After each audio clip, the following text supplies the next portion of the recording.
Thought I'd do a little review of the Yardbeast 2050 wood chipper. This is the second wood chipper I've owned. I owned one of the cheaper and much less stout other brands prior to this.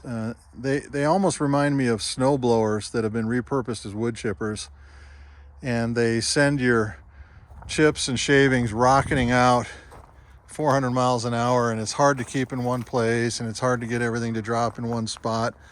The Yardbeast doesn't do that at all. It has that large box on the bottom where there's a chipper and shredder mechanism inside, and it exhausts everything out of this port right on the bottom here. And you can see I've got a nice pile of wood chips going here. I've been shredding mostly mesquite and palo verde. I'm in Arizona. That's what we end up with here. But I'm making both mulch and wood chips for use in the garden. And I will say that this machine is much better than the other wood chippers that I've tried. It's extremely stout. It doesn't show any sign of being damaged or stressed at all from running mesquite branches into it, which says something, because mesquite's pretty stout, pretty tough stuff. And what I will say is that it's a lot easier to chip when everything is green than it is if it's dry. When it gets dry and stiff, it's pretty rough on your hands trying to feed it into the machine. You need to use padded gauntlet length gloves to keep, well, if you're shredding material with thorns like I am. But anyway, padded gloves really do help when you're feeding this thing, because there's a little bit of vibration felt as the branches are going into the cutters. It's got a great Briggs & Stratton engine, solid. Got about 10 hours on the machine now. I just checked the oil, no oil usage. The oil still looks like it's brand new. I did hit the grease zerks with some lube as recommended early on here, just to make sure everything stays nice and lubricated. There are very few flaws with the machine. What I would say, if I had to pick some, number one, the oil fill is down here on this side, but as you can see, this engine can have it on this side if that's the way the manufacturer orders it, and it would be a heck of a lot better on this side than it is over on this side where it's hard to get to. But a funnel solves that problem. The tank has excellent capacity. It runs for hours. It has a dipstick, which is very nice, with a full or fill line. That's extremely handy. Most of your cheaper units will not have that.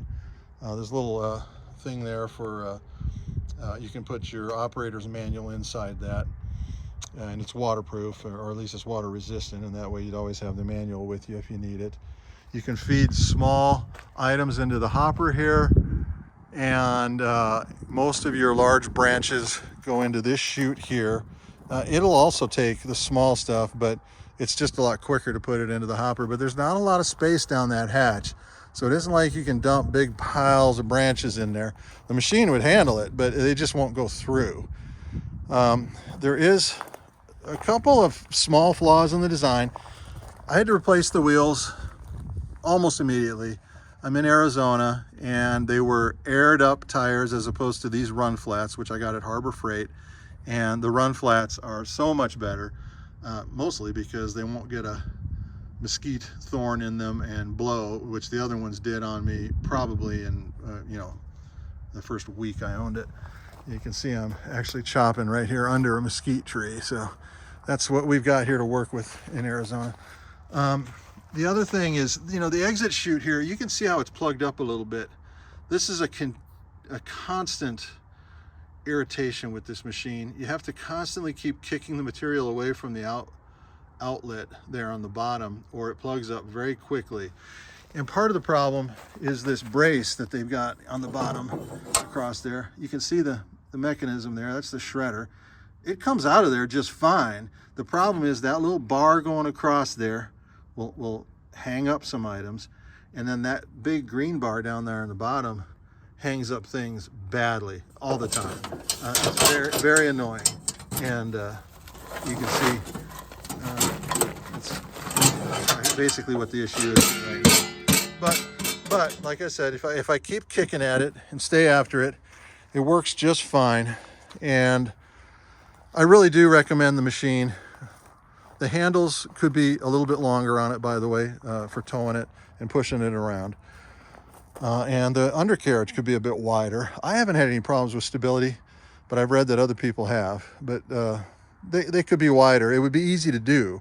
It would also be easy to change that brace on the bottom of the machine there to a hoop instead of this bar.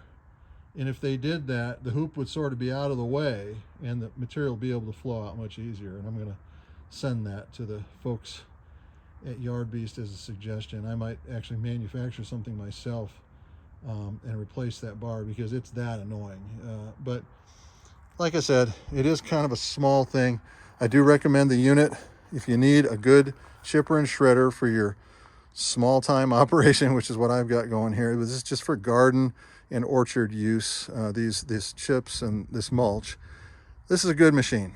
You could, as the old saying goes, buy once, cry once, or you can do like I did and buy the first machine and realize it's junk and then have to buy the second machine, and you end up spending more money in the long run. So hope you all have a good day. Thanks a lot. Bye-bye.